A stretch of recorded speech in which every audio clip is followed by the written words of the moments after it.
All right, so these are techniques for the pectoralis major, and we'll start with myofascial release. If you remember, myofascial release moves in the direction of Ease. ease, right? So my first point of order is to determine direction of ease.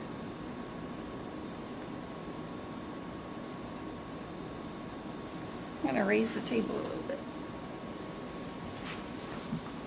Oh, thank you.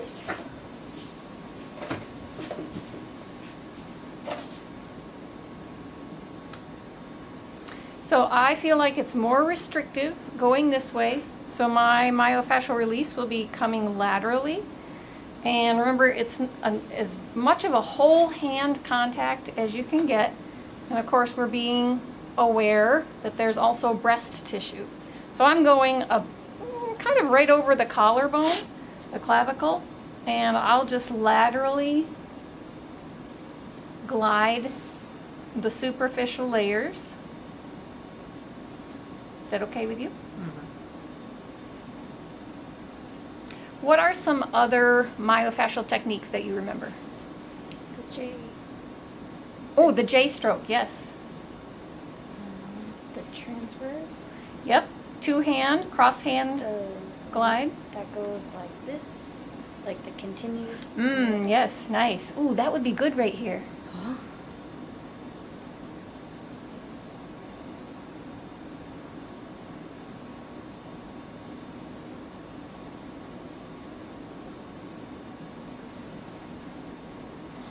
So Jessica was saying, remember that technique where you're working with the anterior and posterior sides at the same time? I'm going to try that and ask my client what she thinks of it.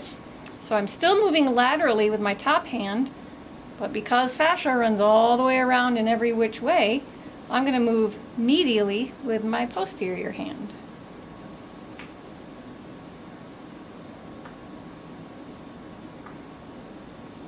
And also, I think I'll try some myofascial work within the line that this is in. What's the name of this line? Superficial arm line. Superficial arm line. Superficial anterior arm line, right?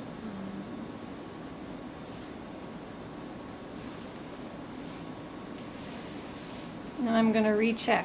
Ooh, that feels nice. The superficial anterior arm line goes from pec major down here all the way to the hands.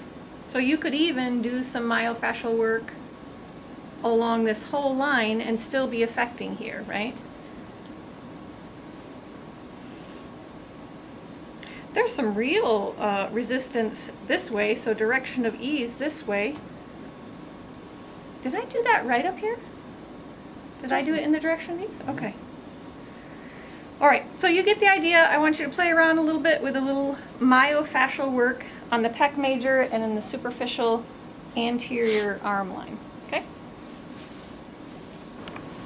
All right, the last few techniques in your course packet say to mobilize the shoulder, search the fibers that are available to you. That'll be different on a male and female.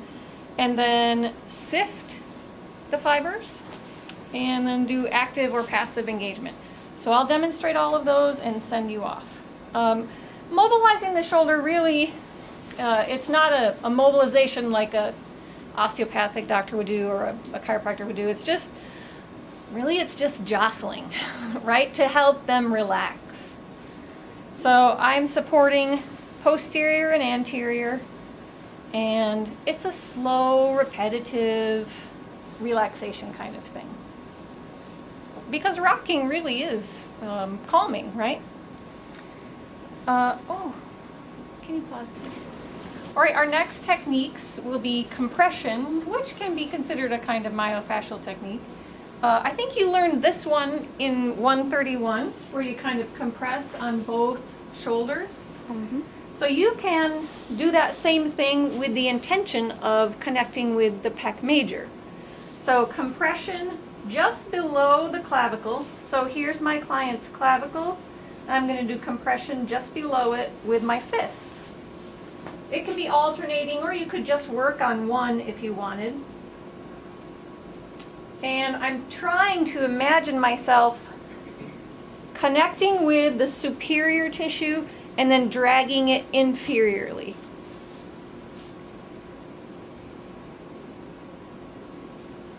And then we'll also use compression.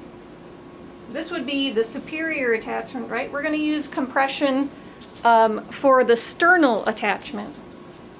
And for that, I'm going to have my client just put up some physical boundaries so we both know what's appropriate. So Gail, can you just separate your breast tissue with your hands here? Yep. Yep, Yes. perfect. And so is it all right if I go down the middle? Yep, that's fine. So I'm going to use the side of my hand for this compression.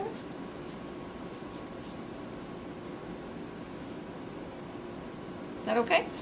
Are you going lateral a little bit?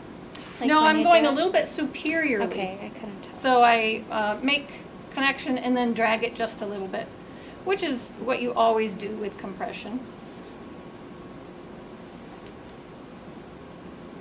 And then you want to stop just short of the xiphoid process, right? Don't press on that. So make sure you know where you're at. If you're unsure, then stop short. All right, so let's play around with some compression. All right, so that's mobilization. For searching, you know that when we search a muscle belly or a muscle, usually we search the belly. If you've got a male client, that's super easy. You start at the humeral attachment and search the different fibers. Straight across for clavicular, at an angle for the sternal, and an even more severe angle for the costal. With a female client, you can't do that because it's not all accessible. So you'll just search the fibers that are accessible to you. So to make the attachment a little bit more accessible, I'm going to abduct the arm and search till just below the collarbone, the clavicle. It's a little hard. Okay, thank you.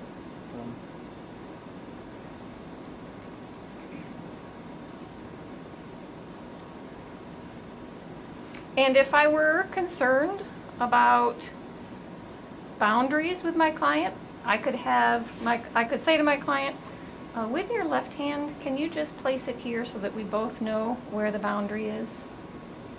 And I won't go past that.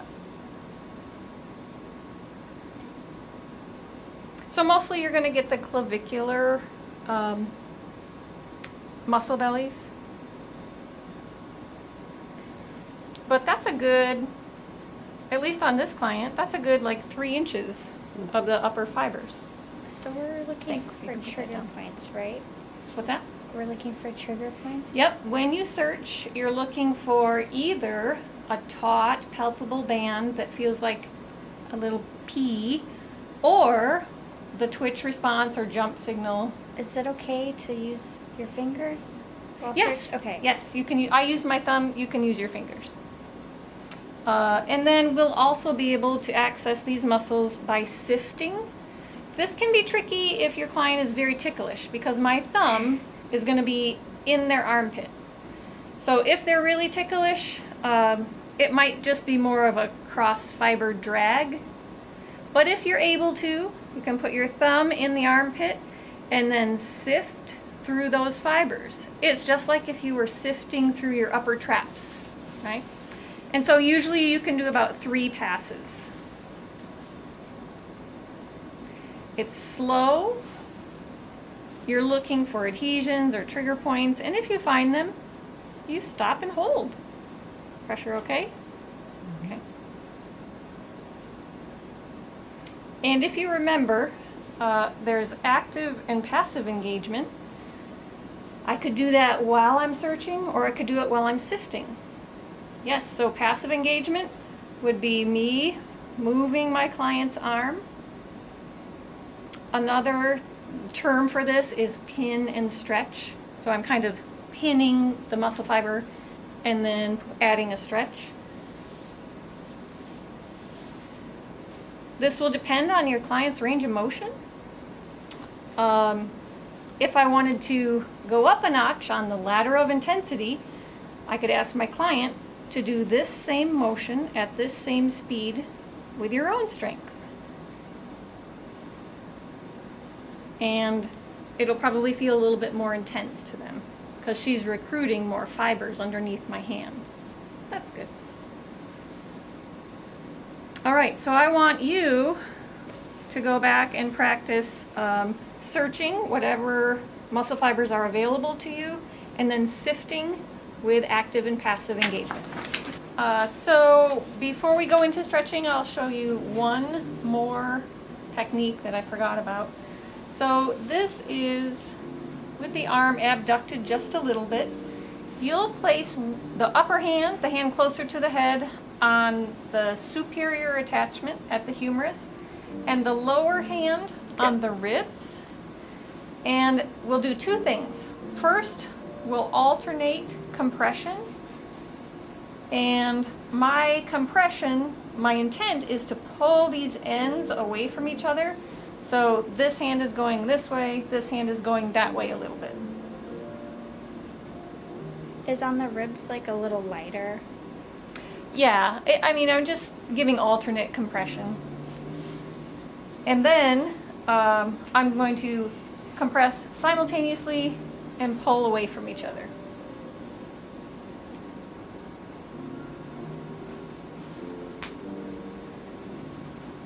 Again, that would be more of a myofascial technique, but that's a nice one to finish with. Okay.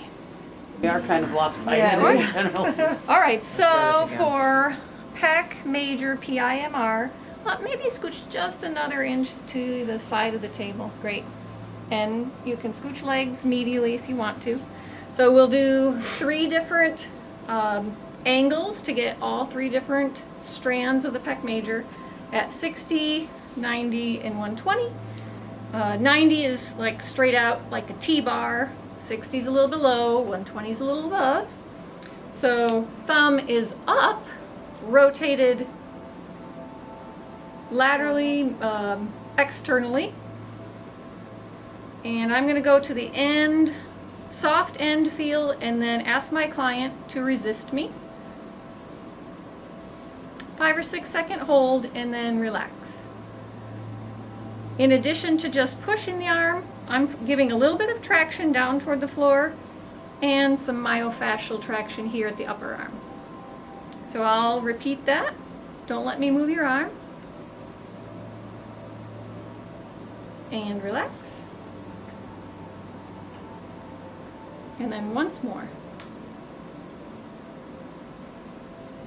Relax.